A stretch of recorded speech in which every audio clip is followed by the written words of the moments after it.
Assalamualaikum warahmatullahi wabarakatuh. Waalaikumsalam warahmatullahi wabarakatuh. Dan selamat pagi menjelang siang. Puji syukur kehadirat Allah Subhanahu wa taala, karena rahmat dan taufiknya lah sehingga tidak terasa kita sudah masuk di pertemuan yang keempat mata pelajaran bahasa Indonesia. Kalau sudah pertemuan keempat, berarti seharusnya sudah pertemuan ke-8. Karena mata pelajaran bahasa Indonesia yang seharusnya 2 kali seminggu, tapi di masa pandemi ini cukup 1 kali. Makanya materinya juga sedikit saya padatkan. Meskipun saya padatkan, pembahasannya jelas di sini. Saya simpan di grup WhatsApp, saya simpan juga di Classroom. Jadi suatu saat kalau tidak mencatat, Classroom bisa mengatasinya. Sebenarnya di WhatsApp juga bisa, cuma di WhatsApp kadang terlalu drop ke bawah. Makanya kita butuh scroll. Rekaman YouTube juga standby, selalu linknya saya bagikan.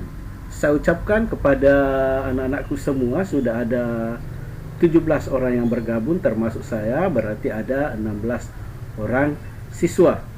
Nah, untuk materi hari ini, tolong diperhatikan baik-baik layarnya, nak.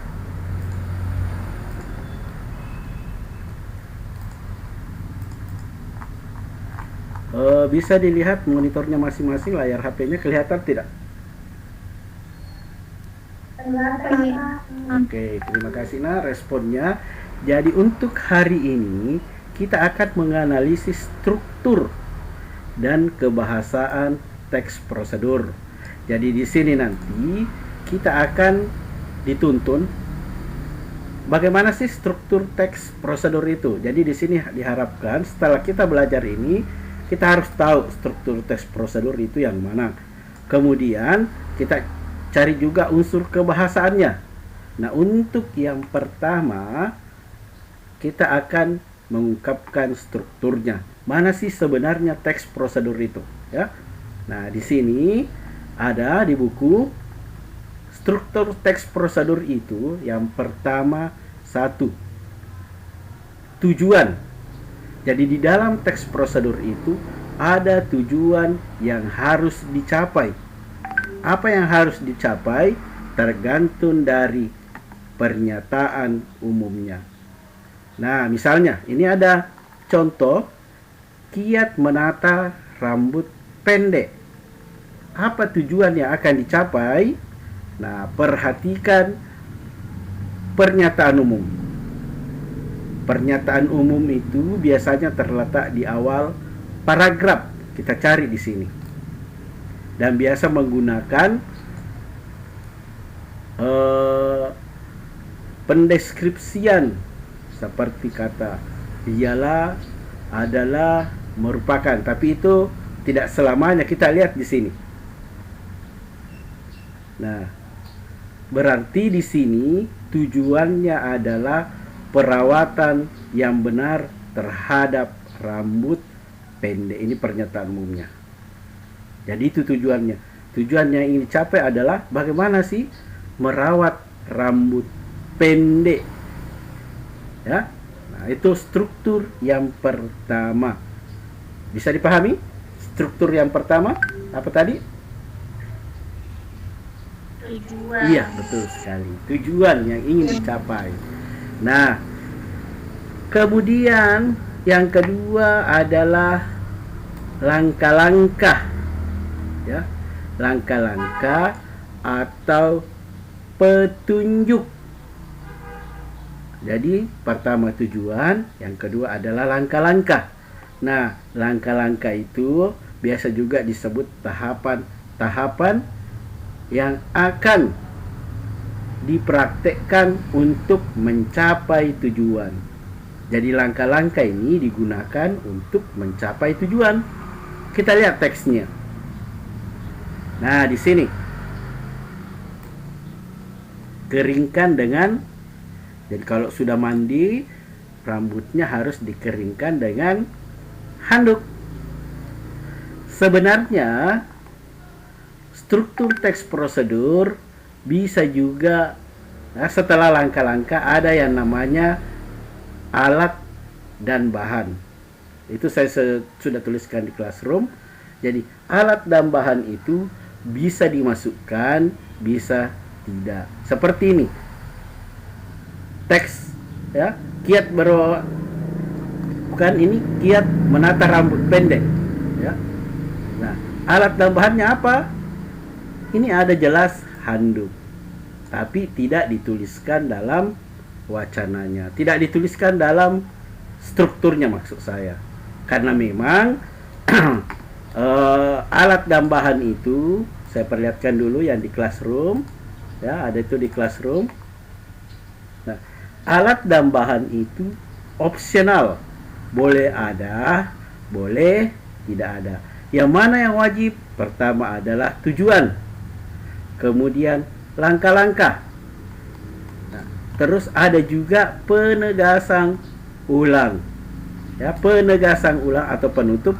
Ini juga boleh ada atau tidak ada. Terus yang wajib yang mana, Pak? Tujuan dan langkah-langkah. Kita lihat contohnya lagi. Tadi, ya, di buku itu kita cek di buku. Nah, saya bahas kembali dulu penegasan ulang.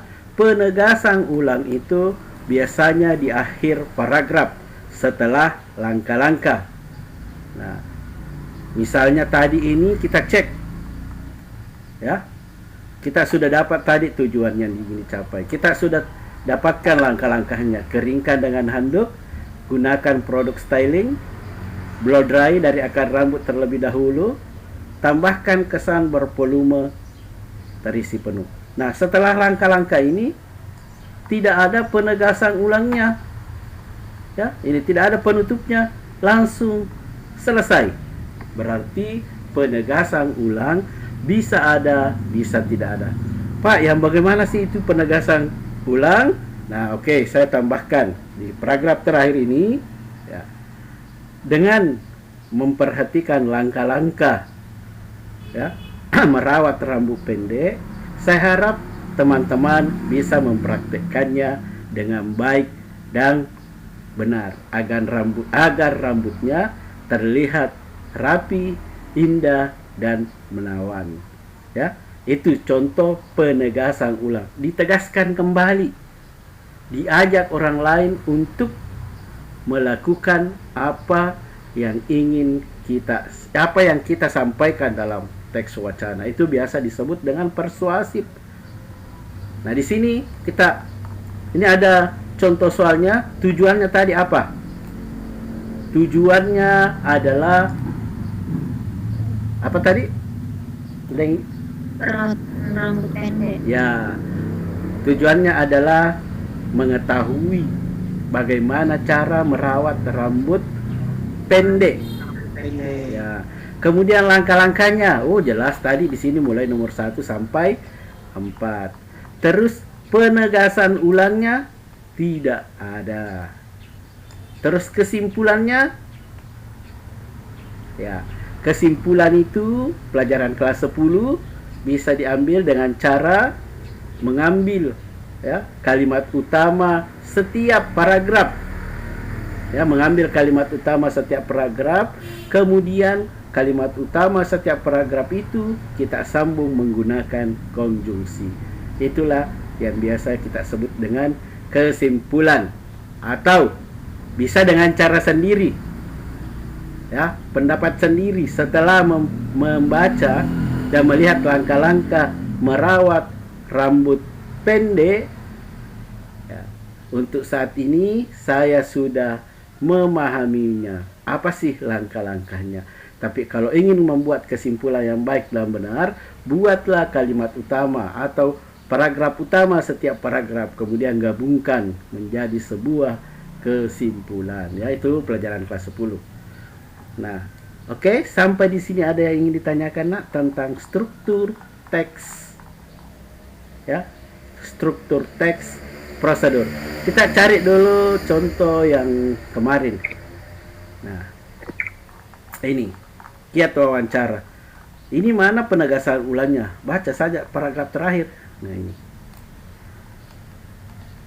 Dengan persiapan matang dan unjuk diri yang baik saat wawancara, kita telah meninggalkan kesan yang layak untuk dipertimbangkan oleh perusahaan.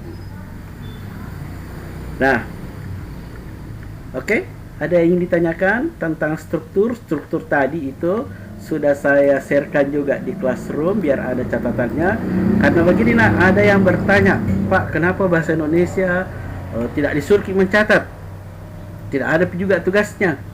Ya, untuk saya itu cukup kalian bergabung di Classroom, absensi, perhatikan materi karena lengkap itu saya buatkan di Classroom. Nah, inilah catatan kalian yang seharusnya kalian catat di buku catatan. Tapi karena kita dibatasi waktu di masa pandemi ini, maka saya sendiri yang membuatkan catatan-catatan penting di Classroom. Bahkan bukan catatan, ada juga video pembelajaran di sana saya simpan. Selain di Classroom, ada di WhatsApp, ada juga nanti di YouTube. Oke. Ada yang ingin ditanyakan lagi, Nak? Silahkan direspon. Kalau ada, bilang saja ada. Kalau tidak ada, tidak ada ya, jelas ya. Jadi saya simpulkan untuk struktur itu, ya saya usul. Ya jelas ya. Oke, terima kasih. Jadi struktur itu saya simpulkan. Yang pertama ada tujuan, apa yang harus dicapai, ya pada teks prosedur. Kemudian alat dan bahan, boleh ini dituliskan, boleh tidak ada. Ini misalnya kalau kita tips-tips membuat kue pasti ada alat dan bahannya. Kalau mau dituliskan boleh, tidak dituliskan juga tidak apa-apa. Kemudian pastinya adalah langkah-langkah. Kemudian yang terakhir penegasan ulang. Nah, kalau misalnya tadi itu kue Citra Ramadhani membuat kue brownies, bagaimana penegasan ulangnya? Simpanlah di paragraf terakhir. Itulah tadi tips atau cara membuat kue brownies. Saya harap teman-teman bisa mempraktekkannya sendiri di rumah masing-masing. Di rumah masing-masing supaya tidak terjadi kesalahan dalam membuat kue. Perhatikanlah tahap-tahap atau langkah yang saya sudah paparkan pada wacana di atas. Seperti itu ya. Nah, sekarang itu tadi contoh penegasan ulang. Nah, sekarang kita kembali ke buku. Itu ada lagi materi yang harus kalian pahami. Setelah tadi struktur, kita ke ini. Unsur kebahasaan. Ya. Ini sebenarnya sudah dibahas di pertemuan kedua. Yang pertama itu menggunakan kata perintah, imperatif, ya, kata kerja. Nah, kita cek di wacana di atas. Jadi kalimat perintah artinya kita harus praktekkan karena ini adalah prosedur, tahapan-tahapan. Apakah di teks ini ada kalimat ya perintah? Nah, banyak orang mengeringkan. Nah, berarti mengeringkan ini contohnya mengeringkan berarti kita disuruh. Tahu kan mengeringkan? Tolong direspon. Tahu. Ya, tahu. Kemudian mengacak-ngacak. Mengacak-ngacak tahu? Tahu, Pak. Biasa itu kalau ada orang mau pengantin, biasa tuh diacak-acak rambutnya. Supaya saya tidak tahu kenapa mesti diacak-acak. Kemudian kita cari lagi kalimat perintah yang lain. Ya, dipijat.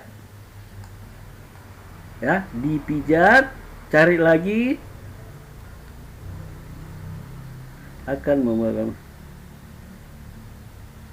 Ya, ini memberikan. Berarti ada sesuatu yang kita lakukan, yaitu diberikan apa? Extra glow.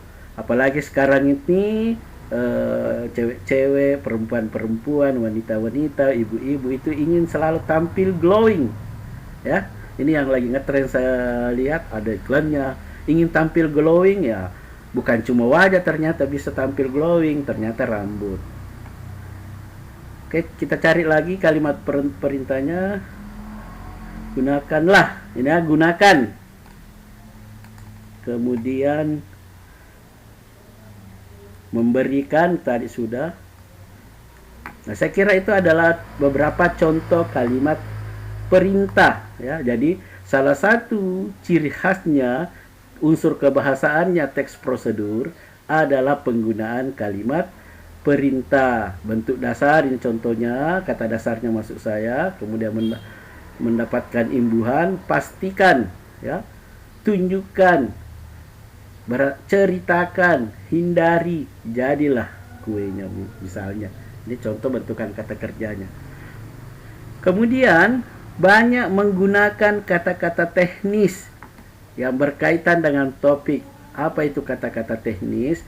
Yaitu kata-kata khusus yang terkait dengan materi atau tips atau materi yang dibahas. Ini ya contohnya di sini.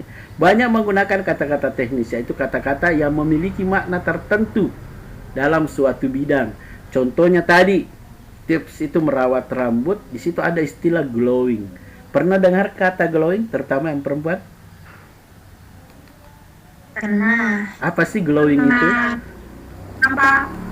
Coba ada yang bisa sedikit saja berikan Kak sedikit gambaran tentang istilah glowing itu. Kalau laki-laki saya tanya mungkin kurang paham. Coba perempuannya, apa itu glowing? Istilah glow. Halo? Kalau versi saya, nah itu glowing mungkin bercahaya. Bersinar. Ya, bersinar ya. Jadi biasa saya lihat itu kalau mau glowing wajahnya, pakailah skincare. Saya tidak tahu skincare-nya merek apa. Oke, ini adalah salah satu istilah glow ya. Kalau sekarang glowing. Kemudian styling. Gunakan produk styling. Ya, mungkin ini sejenis pelembab ya. Nah, ini ada lagi hair dryer. Apa itu hair dryer? Ini Pengering rambut. ya, dengerin rambut ya. Coba Karena kalau misalnya untuk perempuannya ya, biasa kan kita bilang mau Kak pinjam pengerin rambut tak? Mungkin ini istilah yang kamu pakai. Ada hair dryer di rumah tak? Tidak bilang ki pengerin rambut toh? Iya, Kak. Nah, Iya, Kak. Iya, Kak. ini adalah istilah teknis ya. Sudah bahasanya itu sudah dipahami. Tapi mungkin orang yang anak SD tidak tahu. Dia tahu fungsinya, oh ini pengerin rambut, ternyata hair dryer. Nah, itulah maksudnya kata-kata teknis ya, yang berhubungan dengan apa yang kita bahas. Ini ada juga blow. Saya tidak tahu ini untuk perempuan mungkin tahu. Di blow. Oke, kita pindah lagi. Masih di sini. Tadi kata-kata teknis sudah. Menggunakan konjungsi. Ya, apa itu konjungsi? Kata penghubung seperti atau, dan, dengan. Oke, kita cek ya. Di tadi ini di sini adakah? Dan ada beberapa langkah dan ya, itu contoh ya. Yang jelasnya kalian sudah tahu sih sebenarnya konjungsi itu yang mana. Cuma saya mengingatkan. Kemudian yang keempat, banyak menggunakan pernyataan persuasif. Apa itu persuasif?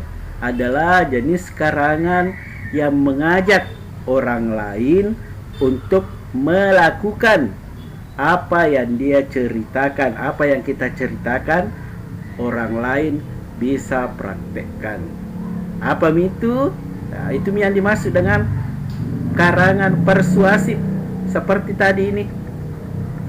Ini adalah contoh, isinya ini untuk teks prosedur itu ciri-cirinya adalah bahasa wacananya berupa persuasif. Apa itu wacana persuasif?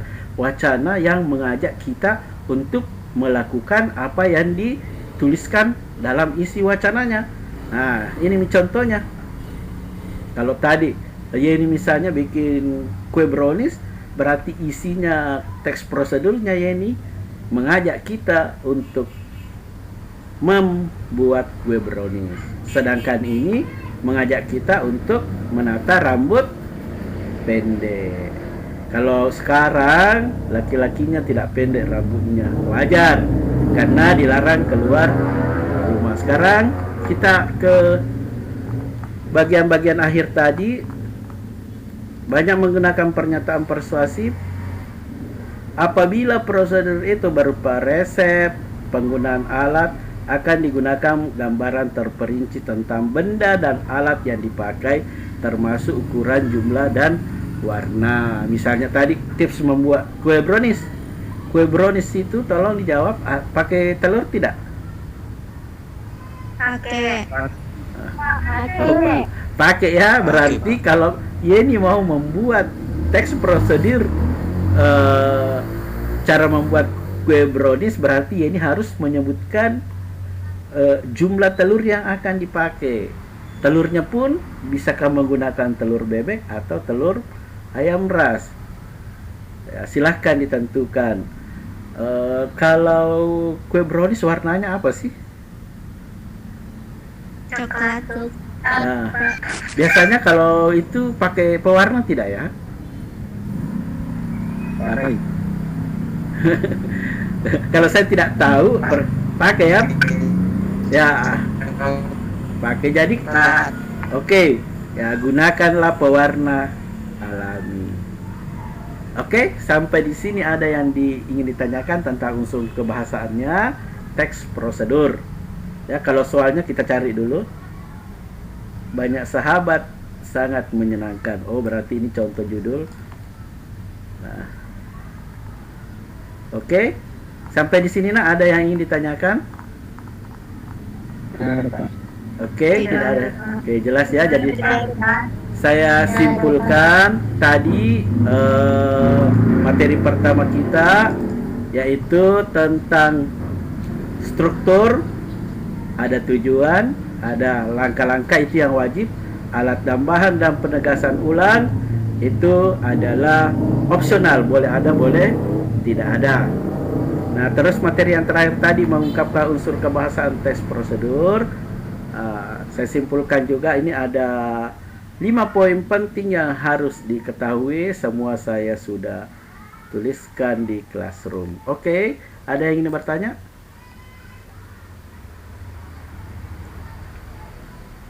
Oke, tidak ada ya. Tolong direspon, nak. Bilang saja ada atau tidak ada. Ya, jelas ya. Oke. Kalau tidak ada, silahkan nyalakan videonya, nak, supaya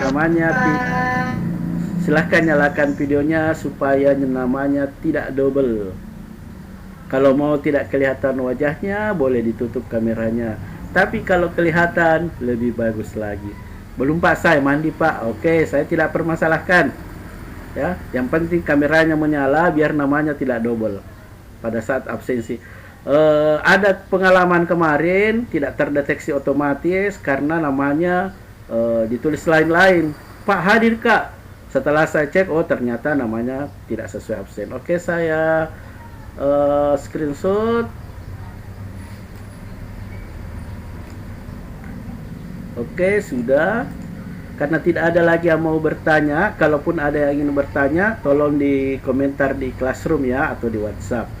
Oke, dengan ucapan Alhamdulillahirabbil alamin, pertemuan ke berapa ini? Keempat, Pak. Ya, pertemuan keempat saya nyatakan sudah selesai. Wassalamualaikum warahmatullahi wabarakatuh.